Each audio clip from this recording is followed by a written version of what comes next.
Good evening. You're watching the News at 6 with me, Ishan Russell. The News at 6 is all about the day's biggest developing stories, and we'll be filling in on them over the next half hour. But first, the headlines that we're tracking right now. The Rajya Sabha adjourns sine die by Chairman Mohammad Hamid Ansari. Monsoon session ends with members passing 14 bills over 20 sittings. Upper House held crucial discussions on issues like Kashmir, atrocities on Dalits, and special status for Andhra Pradesh. In the Lok Sabha, members expressed concern over the complex and worsening situation in Kashmir, passed a unanimous resolution appealing to all sections to restore confidence among the people and the youth in the state.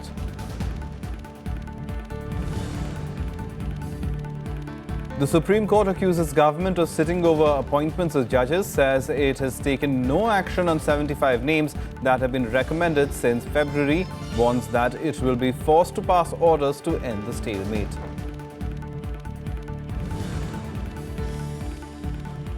And in the Rio Olympics, Day 6 turns out to be a mixed bag for India. Mixed doubles pair of Sania Mirza and Rohan Bopanna and the men's hockey team seal quarter-final spots. Setbacks in archery, boxing and women's hockey. Our top story this evening, Prime Minister Narendra Modi today said that there can't be any compromise on national security, but there is a need to win the confidence of people in Jammu and Kashmir. Modi, who chaired an all-party meet in the national capital on the Kashmir unrest, added that Pakistan-occupied Kashmir is also part of Jammu and Kashmir. During the meet, opposition parties demanded confidence-building measures on Kashmir and an end to the use of pellet guns. Suggestions to normalize the situation, lifting from AFSPA from civilian areas, and talks with all stakeholders, including separatist leaders. The meeting was attended by Home Minister Rajnath Singh, External Affairs Minister Sushma Swaraj, Finance Minister Arun Jaitley, as well as Congress leaders and former Prime Minister Dr. Manmohan Singh, Ghulam Nabi Azad and Samajwadi Party's Mulayam Singh Yadav. The all-party meeting was called by Home Minister Rajnath Singh earlier this week during a debate on the Kashmir violence in the Rajya Sabha. Very clearly has said that security forces have been advised to act with utmost restraint. Curfew has been relaxed in several parts of the state, and the effort is that educational institutions, commercial establishments, depending on the improvement of the situation, should slowly start opening so that life returns to normal. गृह मंत्री जी, आपने कहा कि PM का भी ये कहना है कि सारी समस्या की जो मूल जड़ है वो पाकिस्तान स्पॉन्सर्ड टेररिज्म है. Now, it clearly means that the government will have to rework its strategy as far as dealing with the cross-border terrorists concerned, because अभी तक जो है तो पाकिस्तान कामयाब हो ही पा रहा है अपने मंसूबों में. तो उस पे क्या सोच रहे हैं, और क्या उसमें ऑल पार्टी मीटिंग में भी कोई सजेशंस आए आपके पास? देखिए, आज ऑल पार्टी मीटिंग में विश्लेषण था इसका. अब इस पे स्ट्रेटेजिक नेबरिंग कंट्री के साथ कैसी रिलेशनशिप रखनी है, क्या प्रक्रिया करनी है. देखिए, टेरर का जहां तक सवाल है वो सिक्योरिटी फोर्सेस उससे डील कर रही हैं. जहां तक उसके एक्सटर्नल इम्प्लीकेशंस हैं वो एक्सटर्नल अफेयर्स मिनिस्ट्री उसको देखती है. अरुण जी इधर सर. सीताराम येचुरी ने मीटिंग में ये कहा कि प्रधानमंत्री के जो हॉटलाइन पे बात करते हैं नवाज शरीफ से मोदी जी, क्या उसका इस्तेमाल करके वो कहेंगे कि भारत के इंटरनल मामलों में नवाज शरीफ या पाकिस्तान इंटरफेयर ना करें. तो मोदी जी क्या ऐसा करने वाले हैं, क्या उन्होंने कहा इस पे?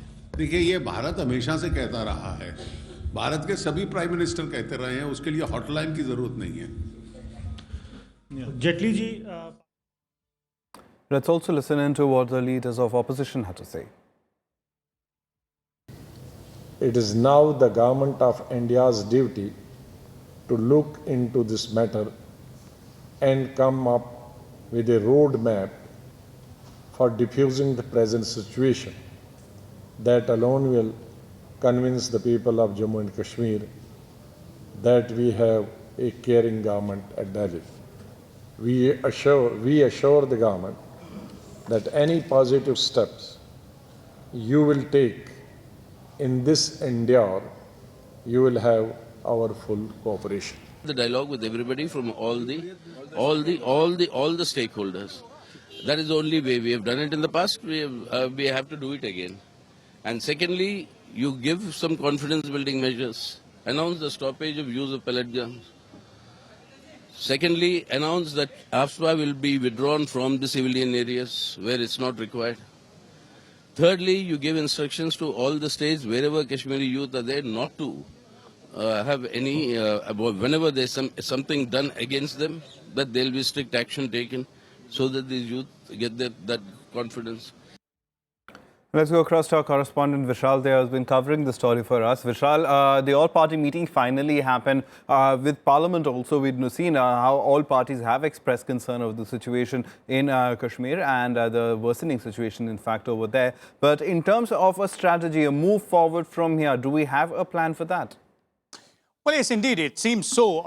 If you look at the takeaways from the all-party meeting, which lasted for almost 4 hours, and this duration holds a lot of significance because just a few hours, if just one day, we can say ago, in the upper house, there was a discussion on this similar on the same topic, and that also lasted for the entire day for more than 8 hours. So clearly, it seems all the political parties, despite their political differences, were sort of coming together on this particular agreement that this issue needs to be discussed threadbare.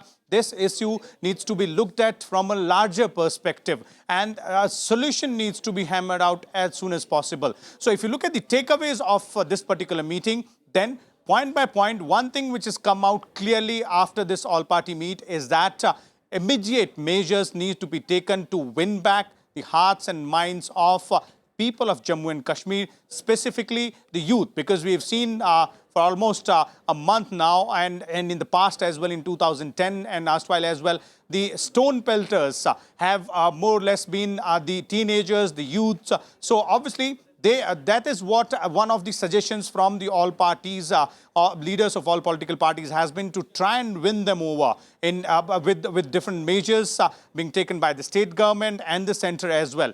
Apart from that, one very important takeaway of this particular meet is the fact that the Congress, which is the principal opposition party, was also represented by the ex-Prime Minister, Dr. Manmohan Singh, who very candidly made a statement in the all-party saying that, yes, in UPA's tenure for 10 years, there were efforts which were made by the UPA, but they did not bear the kind of results which everybody wanted. So it is now up to the NDA government to take forward those suggestions, those reports which were submitted by those working groups which were created during the UPA regime, and then move forward on the path to have a dialogue. Dialogue is another very major point. All the political parties have suggested that the government should initiate immediately a dialogue with all the stakeholders and identify as soon as possible as to who all those stakeholders can be it people from Hurriyat or be it... Right, but Vishal, has the government given itself a deadline? Because it's been more than a month, over 50 deaths have happened, there's constant curfew. Has the government set itself a deadline in terms of implementation of these ideas that came in this all-party meeting? Well, Ishan, the issue of Jammu and Kashmir has been a complicated one over decades now, and the situation so far in the last month or so has sort of further complicated the matters for the government and the government agencies. So clearly, sort of working in a deadline mode or following a deadline on all these suggestions is something which might not be prudent for the government to do. But the Prime Minister, in his concluding statement, has spelled out the priorities of his government, and amongst them he has mentioned very clearly that law and order, maintaining law and order is amongst the topmost priority. Then combating terrorism, cross-border terrorism is another one, and then connecting with the youth of the state of Jammu and Kashmir, as has been suggested by the opposition parties, leaders of other political parties, is something which is again on priority. But there is one more interesting point, Ishan, out here, and something which we have heard almost after decades from Indian Prime Minister's mouth, and that is the mention of Baluchistan. The Prime Minister, in his concluding statement, clearly sort of made a gesture towards Pakistan, telling Pakistan that it should first look within and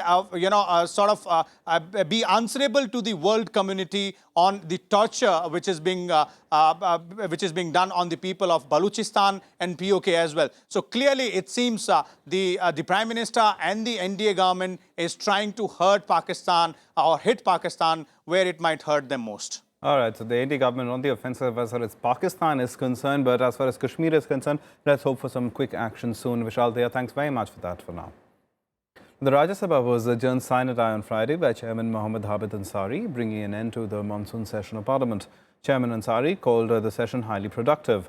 The upper house had 20 sittings, during which it deliberated for more than 112 hours. The 240th session of the Rajya Sabha that commenced on July 18th came to a close on Friday. The upper house passed 14 bills, but more than 20 hours were also lost on issues like Kashmir, incidents of atrocities on Dalits, demand for special status for Andhra Pradesh and live streaming of security arrangements at the parliament premises by a Lok Sabha member. The House also held an animated debate while considering and passing the GST bill. On 18th of July, the 240th session commenced with high expectations. I'm glad to say that the session was highly productive. There were debates of national concern and discussions on many subjects. Various procedural devices were effectively used to raise issues, reflect public sentiments, and legislate through constructive debates. The upper house also welcomed 59 newly elected or re-elected members. While 300 start questions were raised, 333 supplementaries were also taken up. During the session, 123 zero-hour submissions were made, of which 21 were instantly responded to by the ministers. The incidents of violence in Kashmir Valley also engaged the undivided attention of the House. The incidents of violence in Kashmir Valley engaged the undivided attention of the House. The debates took 10 hours of the House in 2 separate days. The House passed a unanimous resolution on prevailing situation in Kashmir Valley.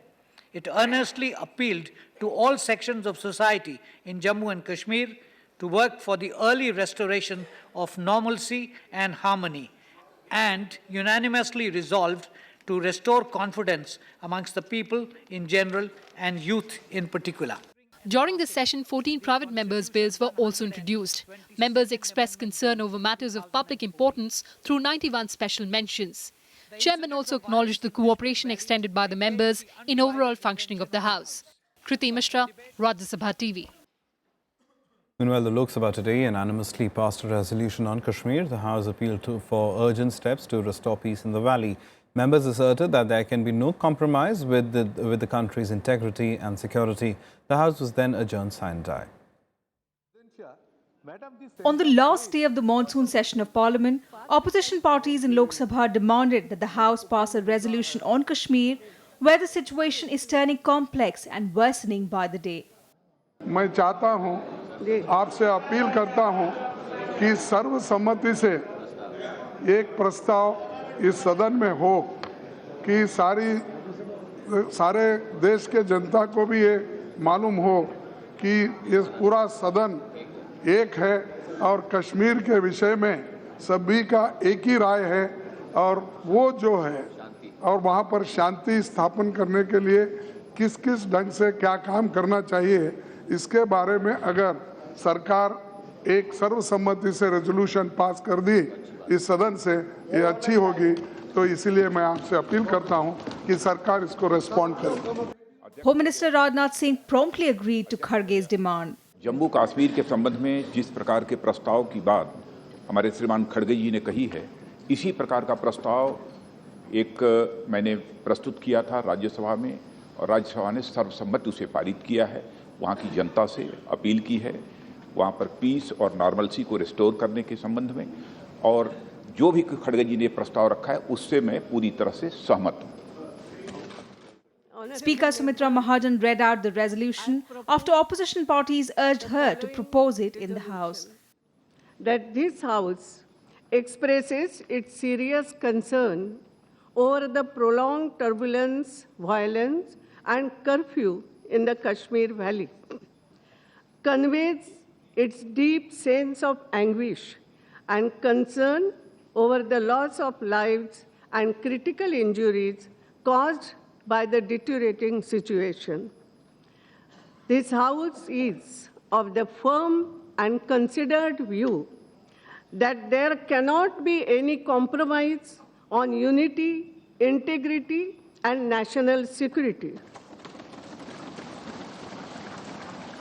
It is equally imperative that urgent steps are taken to restore order and peace for the alleviation of the sufferings of the people. The resolution appealed to all sections of the society in Jammu and Kashmir to restore confidence among people in general and youth in particular.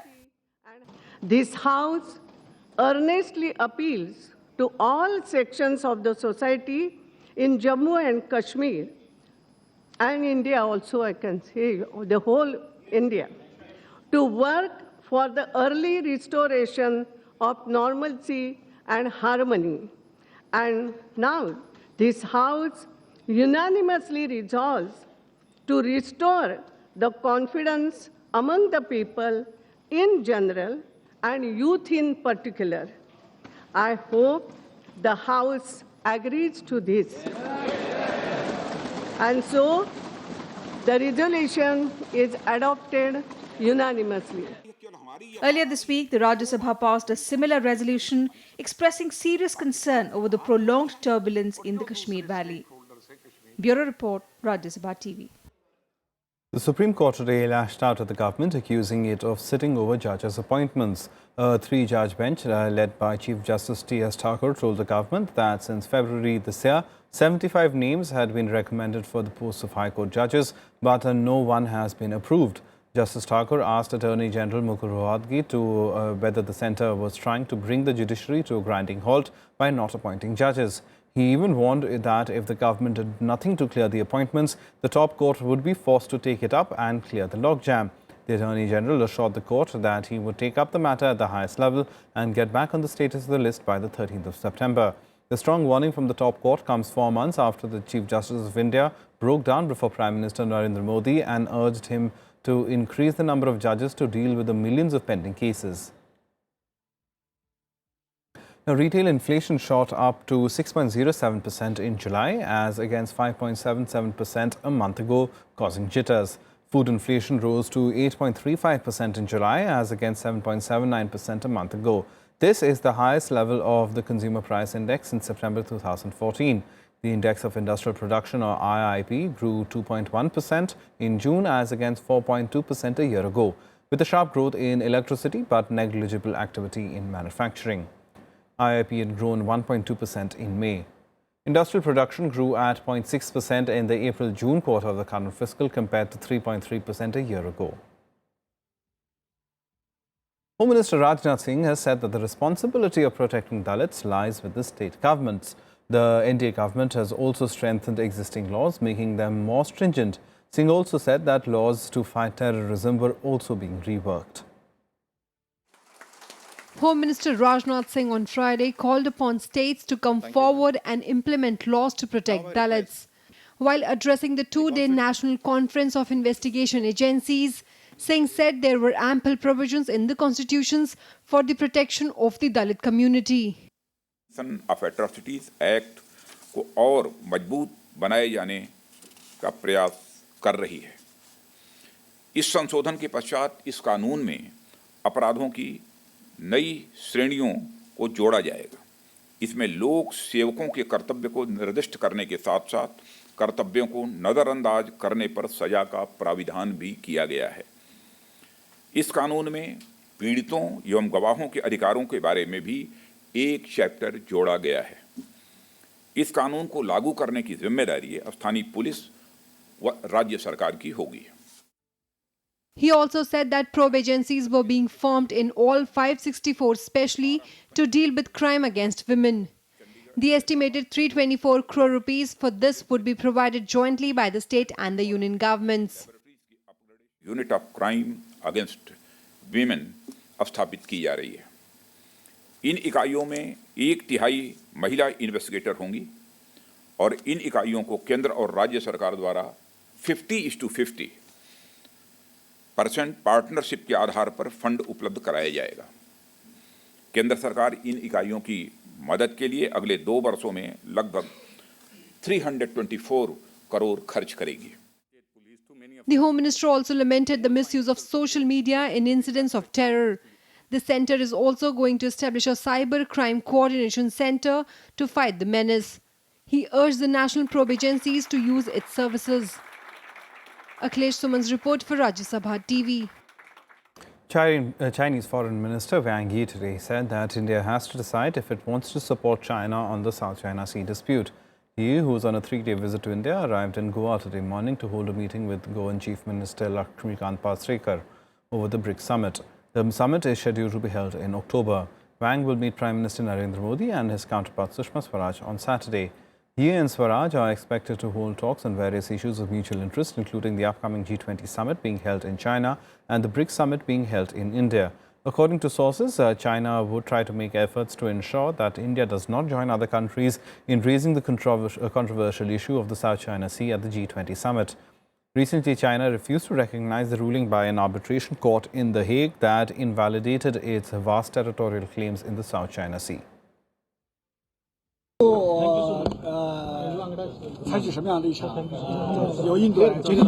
It is up to India to decide what position to take. During the visit, the two sides will discuss various issues of mutual interest, including the upcoming multilateral meetings, namely G20 summit being held in China and the BRICS summit being held in India. Time for some sports now, and in Rio, India is pinning hopes on shooters and archery for their first medal of the Games. Day 7 will see Indian sportspersons competing in shooting, archery, badminton, tennis, boxing and athletics.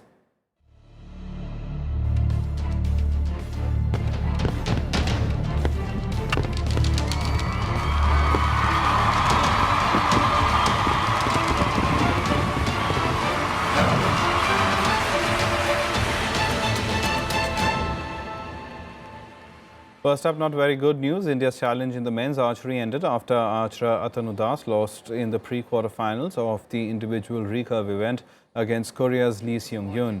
Das lost the tie 3-6. In shooting, Gagan Narang and Chen Singh are in action in the 15 meters rifle thrown event, but they've both bowed out of that event as the latest update has come in, while Mehraj Ahmed Khan is in action in the men's skeet event. Later, Gurpreet Singh will feature in the 25-meter rapid-fire pistol category. In tennis, Sania Mirza and Rohan Bopanna will be eyeing for the mixed doubles semi-final berth when they take on the British team of Andy Murray and Heather Watson. The duo defeated Australian pair of Samantha Stosur and Jimmy Pierce 7-5, 6-4 in their opening game. The Indian men's hockey team has already made it to the quarterfinals. Will play its final group game against Canada later today. India won 2 and lost 2 in their 4 outings and will look to end the group games with a win. Later in the day, boxer Vikas Krishan will play his pre-quarterfinal bout against Önder Sipal of Turkey in the 75-kilogram category. Several other Indians will also be in action in a number of events. Discus thrower Vikas Gora, shot putter Manpreet Kaur and long jumper Ankit Sharma will feature in the track and field events. And on day 6 of the Games, American swimmer Michael Phelps won his 22nd Olympic gold with a victory in the 200 meters individual medley, while Fiji bagged their first ever Olympic gold by beating Great Britain in the rugby sevens. Here's more on the results from day 6. American swimmer Michael Phelps continued his dominance in the swimming arena as he bagged his 22nd Olympic gold by winning the 200 meters individual medley.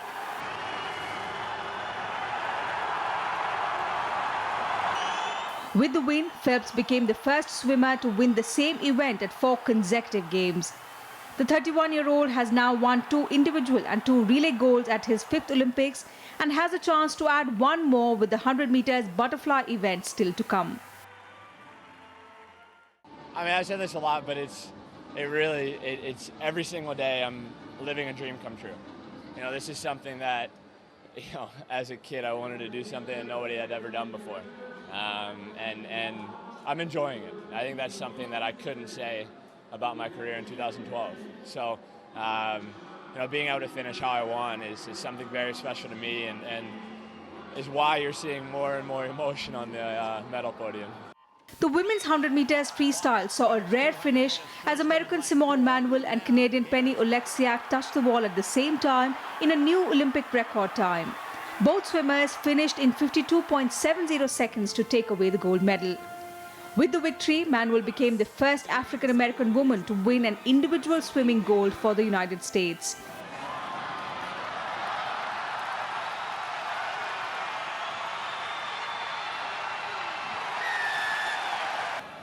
Meanwhile, Fiji erupted in wild celebrations after winning their first ever Olympic gold, defeating Great Britain in the men's rugby sevens. The island nation produced a breathtaking performance that epitomized the pace, power and skill of their distinctive brand of rugby to win 43-7. In gymnastics, American Simone Biles produced a stunning performance to win the women's all-round Olympic gold medal. The 19-year-old, who had been labelled the greatest ever female gymnast even before she made her Olympic debut, scored 62.198 to win her second Olympic medal by a margin of more than 2 points. Compatriot Ali Raisman claimed silver, while Russia's Alia Mustafina settled for bronze.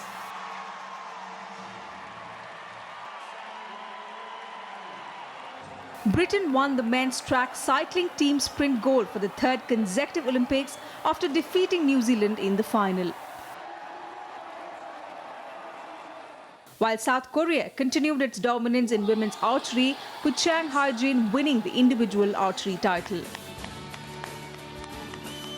In the overall medals tally after day 6, the United States tops the list with 38 medals that include 16 gold, 12 silver and 10 bronze.